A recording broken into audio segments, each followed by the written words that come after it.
Fala bruxos! Iniciando mais um vídeo aqui no canal. Se você ainda não é inscrito, sugiro que você se inscreva porque eu sempre estou deixando aqui possibilidades de trade, bem como movimentações de preço muito relevantes, tanto do S&P 500, Nasdaq e do Bitcoin, e para onde seria o caminho de maior probabilidade em termos de tendência do mercado de criptomoedas.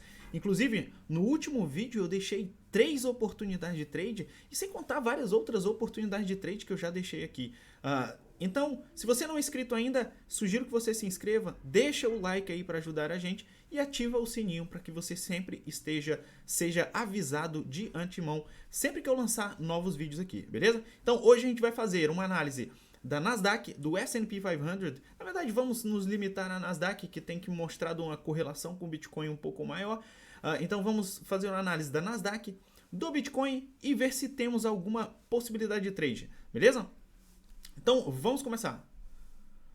Então, começando aqui com a Nasdaq, né? Então, olha só, no tempo gráfico diário, a gente já tinha falado isso aqui no vídeo anterior, né? A gente mostrou a importância aqui de nós estarmos atentos a alguns detalhes, né? Na minha visão, mesmo que nós tivéssemos tido aqui uma retração em 0,382 nesse movimento ascendente aqui, nessa onda de impulso do tempo gráfico diário, como nós formamos esse topo aqui ascendente em relação a esse topo, isso aqui estava se configurando como um padrão de inversão de tendência e não como continuidade de tendência. Então, na minha análise, essa não era uma possibilidade de bandeira de alta. Embora existisse alguma chance, não era a possibilidade de maior probabilidade, tá? Então, não era o cenário de maior probabilidade. Então, na minha visão aqui, estava se formando um ombro, cabeça, ombro, e rompemos esse ombro, cabeça, ombro, e mostramos também no vídeo anterior por que esse ombro, cabeça, ombro seria um padrão muito perigoso para nós agora, né? Por que esse padrão é tão perigoso? Porque se nós olharmos aqui essa onda de impulso aqui no tempo gráfico semanal, a gente está retraindo abaixo de 0,382, confluindo aqui com as médias de 12 períodos semanais. Então, quando nós temos essa configuração, existe uma maior probabilidade de nós termos uma continuidade no movimento de baixa. Então, existe uma maior probabilidade de nós perdermos esse fundo anterior e termos continuidade de baixa. Essa é a maior probabilidade. É o que vai acontecer a 2, não sei, mas é a maior probabilidade. A projeção desse movimento seria mais ou menos aqui 9,751, beleza? Então, essa é a maior probabilidade. Nesse momento, nós já estamos perdendo aqui, este fundo anterior. E perdendo esse fundo anterior, qual passa a ser a maior probabilidade no curto prazo, né? Perdendo aqui esse fundo anterior, seria um alívio, né? Um dia ali de alívio para um reteste e depois continuidade de baixo para a gente continuar formando essa onda de impulso no tempo gráfico semanal, que seriam esses contínuos pivôs de baixa no tempo gráfico diário. Então agora aqui a força compradora está um pouco em perigo, né? Porque nós temos agora uma amplitude de movimento muito grande. Olha só, se nós pegarmos aqui essa onda de impulso aqui no tempo gráfico diário, até 11,847, que seria esse fundo anterior aqui, né? Nós teríamos a possibilidade de formar uma bandeira de baixa no tempo gráfico diário. Então, mesmo que a gente não perca esse fundo aqui, essa situação ainda está bem confortável para a força vendedora, que vai tentar agir aqui junto a essa região de 0,382. Então, continuo encontrando um cenário bearish de médio prazo e bearish de curto prazo para Nasdaq, tá? Então, tanto essa movimentação perdendo esse fundo anterior, como essa movimentação não perdendo o fundo anterior, reagindo, tentando formar esse topo descendente em confluência aqui com esse fundo anterior e a região de 0,382, seria uma configuração bearish de médio prazo para mim, beleza? Então, Bitcoin da mesma forma, a gente salientou isso várias vezes, né? Então, Bitcoin vinha aqui tradando, né, entre esses limites, né, de 32.355 e 26.700, basicamente. Então, quando nós perdêssemos esse movimento aqui, nós teríamos aqui um movimento mais acentuado. A gente consegue verificar isso, né? Qual é a evidência que nós temos? É o volume de venda. Então a gente vê um volume de venda muito ascendente, sem gerar flush, né? Então aqui nós não temos um flush no volume, ou seja, o volume aqui ele não ficou muito maior do que os outros volumes, de forma que a gente poderia tentar ver um volume, um movimento de baixa estancado, né? Então, acredito aqui que a gente pode ter, né, olhando pelos tempos gráficos menores, no 15 minutos aqui a gente está tentando formar uma estrutura de ombro, cabeça, ombro invertido dentro de uma região forte de demanda, né? Então pode ser que a gente inverta aqui a tendência no tempo gráfico de 15 minutos, mas isso tudo seria só a formação de topos descendentes no tempo gráfico de 4 horas. Dado que o tempo gráfico de 4 horas já descolou muito das médias de 12 e 26, né? Aqui, olha só como é que nós reagimos muito forte aqui nas médias de 12 e 26. E neste caso aqui também, até uma retração aqui em 24.600, nós teríamos a possibilidade de formarmos aqui uma bandeira de baixa no tempo gráfico de 4 horas, tá? O que aumentaria a probabilidade de nós termos continuidade de baixa. Então, A2, o que precisa acontecer para a gente, né, começar a ter uma reação mais pronunciada? Primeiro, a gente precisa inverter a tendência nos tempos gráficos menores e nós precisamos diminuir o espaçamento entre os topos e fundos do tempo gráfico diário. Por quê? Porque tendo um topo tão distante do fundo, nós geramos aqui em 25.600 mais ou menos uma zona de pressão de venda, né? Então nós precisamos primeiro formar um topo descendente para depois não ter continuidade baixa. Aí se nós rompermos o fundo anterior sem continuidade baixa, já é um sinal positivo. Depois formar um outro topo descendente, não ter continuidade baixa, ou, né, formando esse topo descendente, se nós formarmos aqui um fundo ascendente, já abriria espaço, né, se a gente tivesse aqui um topo descendente muito próximo desse topo. Então aqui são tudo conjecturas, né, mas o que a gente precisa efetivamente?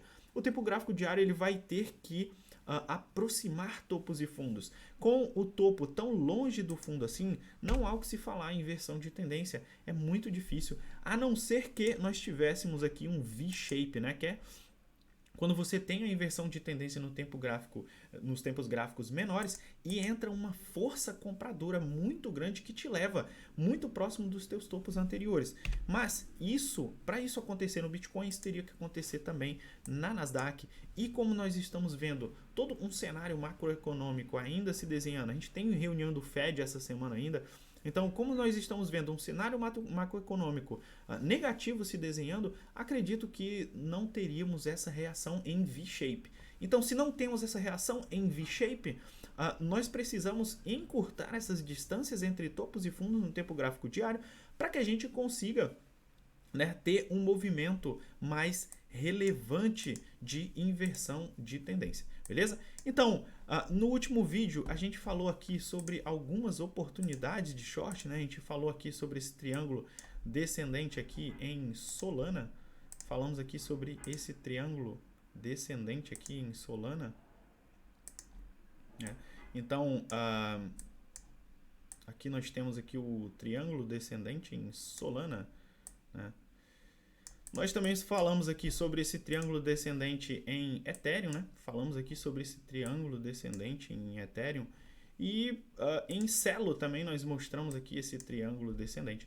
Triângulos descendentes são padrões gráficos que surgem dentro de uma determinada tendência de baixa e mostram uma maior probabilidade de continuidade daquele movimento. Então ele é um padrão de continuação de tendência, tá? Então foi exatamente isso que aconteceu. Nós tínhamos aqui uma tendência de baixa formando topos e fundos descendentes, afunilando dentro desse triângulo descendente, e depois tivemos aqui o breakdown. O breakdown é o que traz, né, os preços mais abaixo, seguindo aqui a projeção de movimento. Então vamos ver aqui onde seria a projeção de movimento. Seria mais ou menos o tamanho desse cateto aqui do triângulo. Então a projeção de movimento seria mais ou menos aqui embaixo, onde o preço já está reagindo, tá? Então começamos a entrar em regiões de demanda um pouco maiores, né? A gente começou a entrar aqui no tempo gráfico semanal em sobrevenda. Então é esperado que a força compradora ela comece a reagir aqui e a gente comece a ter uma aproximação entre topos e fundos mais ou menos semelhante ao que aconteceu aqui em maio, julho aqui do ano passado. A gente precisa dessa estrutura para a gente ter uma recuperação do movimento. Sem essa estrutura, a gente não consegue ter uma recuperação do preço, tá? A não ser que seja aquele caso de V-shape que eu comentei com vocês, mas isso a gente precisa de um ambiente mais propício para tomadores de risco, o que a gente não está tendo agora macroeconomicamente falando. Beleza? Uma outra coisa interessante que eu notei aqui no tempo gráfico de 3 meses do Bitcoin a 2, tempo gráfico de 3 meses. No tempo gráfico de 3 meses, olha só. No tempo gráfico de 3 meses, e até por isso eu estou bem prudente com as minhas posições de hold, né? Eu tô montando algumas posições de hold agora abaixo dos 25, né? Agora nos 23, 22, 20 eu quero comprar mais alguma coisa, mas eu planejo ficar ali com uns 30% de caixa, 25, 20% de caixa, para que eu consiga aproveitar os shorts também, porque eu ainda acredito que a gente vai ter mais umas 2 semanas boas de short, né? Então aqui nós formamos esse fundo ascendente, depois topo descendente e perdemos o fundo anterior. Então a gente está invertendo a tendência não apenas nos tempos gráficos de um mês e tendo continuidade de baixa, né? Que no tempo gráfico de um mês a gente já tinha invertido a tendência, mas também no tempo gráfico de 3 meses, tá? Então isso aqui é uma inversão macro muito importante, né, que a gente tem que ficar de olho. E o que é mais importante agora é você ter conhecimento de análise técnica para você fazer trades de short, tá? Então, todas as oportunidades de reteste agora, topos descendentes no tempo gráfico diário, serão boas oportunidades de short. Então, eu estarei esperando por alguns retestes, né, que ficaram pendentes. A gente tem retestes aí pendentes de serem feitos, né? Por exemplo, o Bitcoin pode vir aqui formar o seu reteste do fundo anterior para ter continuidade de baixa ainda, dentro daquele contexto que eu falei para vocês, de que nós precisamos aproximar os topos e fundos. Então, existem retestes pendentes aí. Nesse momento eu não vejo mais oportunidades para abrir posições shortadas, né? As posições shortadas elas já caminharam e tudo agora está com um risco retorno muito ruim, né? Se você entrar agora neste movimento, você está muito longe dos seus pontos de stop loss, então não seriam posições ideais para você entrar. Quando seria outras posições interessantes? Quando nós começarmos a ter topos descendentes no tempo gráfico diário. Essas aqui vão ser as nossas melhores oportunidades, tá? Então, retestes naquelas estruturas de triângulos descendentes que já foram rompidas, reteste nessas estruturas de caixas que já foram rompidas, serão boas oportunidades também de short, tá? Principalmente em confluência, né, com o tempo gráfico de 1 hora aqui, buscando níveis de sobrecompra, tá? Então, olha só, o nível de sobrecompra ele vai descer aqui, provavelmente vai chegar aqui na região aqui de 26 e provavelmente a gente vai ter ali a formação de um topo descendente, que seria uma boa oportunidade de short ainda, tendo em vista que nós temos uma distância entre o topo e fundo muito considerável, tá? Então, olha só, aqui a nossa situação de bandeira de baixa seria mais ou menos aqui em 25,780, né? Então, retraindo o movimento até aqui, a gente pode ter um movimento de bandeira de baixa no tempo gráfico diário. Então, atenção para as possibilidades de formação de canais ascendentes para o tempo gráfico de 4 horas, porque geralmente, né, as bandeiras de baixa no tempo gráfico diário, elas representam canais ascendentes aqui no tempo gráfico de 4 horas. Beleza? Então, pessoal, essa daqui é a minha análise de hoje, né?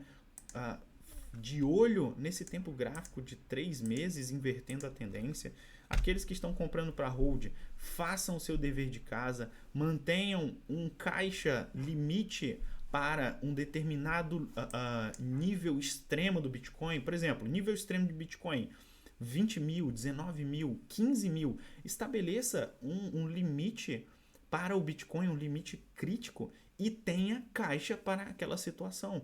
Então, você vai ter 25% de caixa, 50% de caixa. Isso quem vai ditar é a sua aversão ao risco. Também acho importante que você tenha posições de hold, porque se você não tiver posições de hold, quando o mercado começar a subir muito, você vai ficar naquela ansiedade de querer entrar e provavelmente vai entrar num ponto ruim em que o mercado pode te dar ainda um revés negativo. Beleza? Então, essa foi a minha análise de hoje, de olho nesses pontos que eu comentei aqui. E quando nós tivermos mais oportunidades de trade, eu vou postar lá no meu grupo gratuito do Telegram, beleza? Então aqui embaixo eu vou deixar o link do meu grupo gratuito lá no Telegram. Se inscreve lá porque eu sempre estou deixando possibilidade de trade para vocês de forma gratuita, é só executar. Lá eu mando o trade prontinho, é só você abrir e executar, beleza? Tamo junto, aqui é a 2.